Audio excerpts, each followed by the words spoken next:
Hi everyone, I'm Rena Ninen. Thank you for joining us. Iran is now reversing course and acknowledging that its armed forces shot down a Ukrainian passenger jet, killing everyone on board. Iranian President Hassan Rouhani said the country deeply regrets the mistake and the person responsible will face legal consequences. 176 civilians died in the crash Wednesday, 57 of whom were Canadian.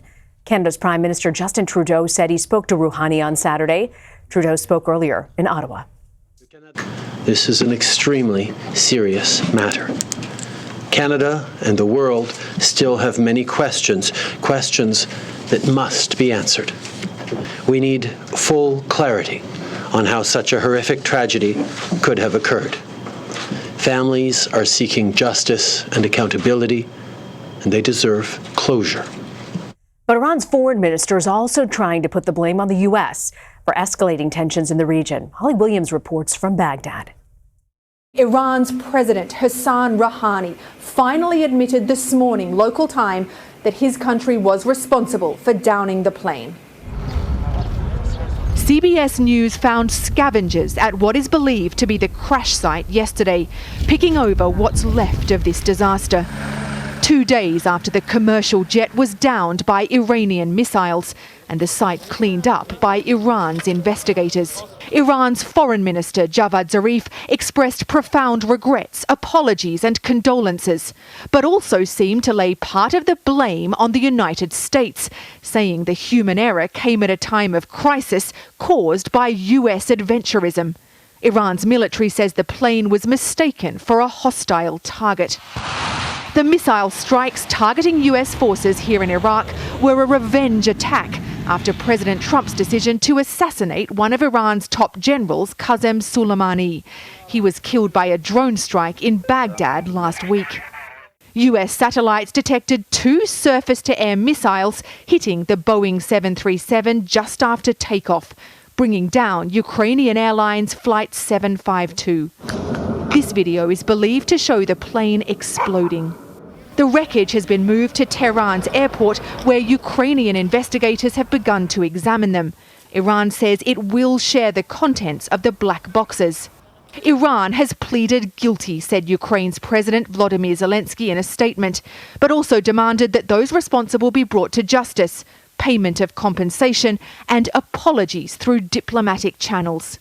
Hamed Esmailian lost his young daughter and wife Parisa, who posted this selfie just before takeoff. We had a very, very good life, and I appreciate that, but I think it was not right. I think it was not fair what happened. The terrible irony is that Iran's missiles caused no casualties here in Iraq. There's even been speculation that Iran deliberately missed American forces in order to prevent a further escalation with the US. Rena. Holly Williams, thank you. So some Republicans, such as Senators Rand Paul, Mike Lee, said that the briefing earlier this week on Iran just wasn't enough. So if the president, what he is saying is accurate, does this now put pressure on the White House to turn over more intelligence to lawmakers? I think in the political world it does, but in the policy world it certainly doesn't. And the reason I draw that distinction is anyone who's known anything about Qasem Soleimani and the threat he poses knows the kind of activities he's been engaged in for almost 2 decades in Iran's near abroad. When you look at Iran's activities in Afghanistan and then, of course, go west in Iraq and Syria, the countries Iran is trying to create and sustain this land bridge through so it can funnel men and weapons to different conflict zones to save Assad and to fight against ISIS, as well as grow the power of Shia militias in Iraq. Qasem Soleimani did exactly that. He did exactly engage in acts of terror. He did exactly support assassinations. He exactly armed, trained, equipped Shia militias, supported the use of child soldiers, supported the use of force to defend a dictator like the type of one that we have in Syria, such as Bashar al-Assad. This is the thing that has gotten Qasem Soleimani his fame and accolades in Iran for the past 2 decades, as he was promoted from brigadier general to major general and led the Quds Force for 23 years. So anyone who knows anything about him, as well as the 600 plus Americans Americans and coalition forces who he killed through IEDs and EFPs in Iraq, knows that terrorism is what he does when he's abroad. So when he is abroad, especially when he's liaising with the head of another designated terrorist group, it's not like they're there to enjoy Iraq's fine culinary cuisine such as maskouh fish. They're there to engage in retribution. Iran and Iran-backed militias had gone to a de-escalation. First they killed an American, then the U.S. responded with military force against an Iran-backed Shia militia. Then they looked to not kill an American, but of course take over the compound where the U.S. embassy is in Baghdad. And then they realized that wouldn't be a sufficient show of force. So while they were going to go, so it made sense for them to go escalate even further. Now, for the political world, it would behoove the administration to put out the evidence to put an end to all of this. But anyone who's even remotely known anything about Iran's foreign policy abroad would see this arc of Soleimani's career and know exactly what he was doing abroad. So on the same day that Soleimani died, CBS News can confirm that the military unsuccessfully tried to kill a senior official, what they said of Iran's Quds force in Yemen. What's your read on that? That the U.S. military tried to also strike a Quds Force official in Yemen?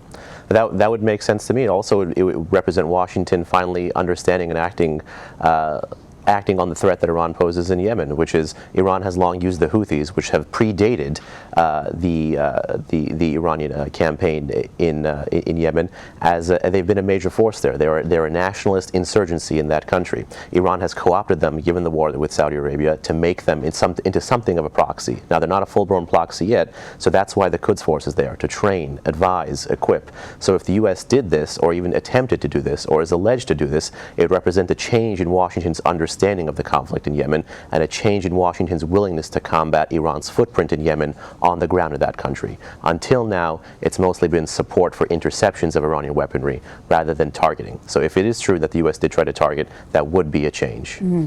So Iraq is asking the U.S. for a delegation to discuss pulling troops from the region. Secretary of State Mike Pompeo has rejected that request.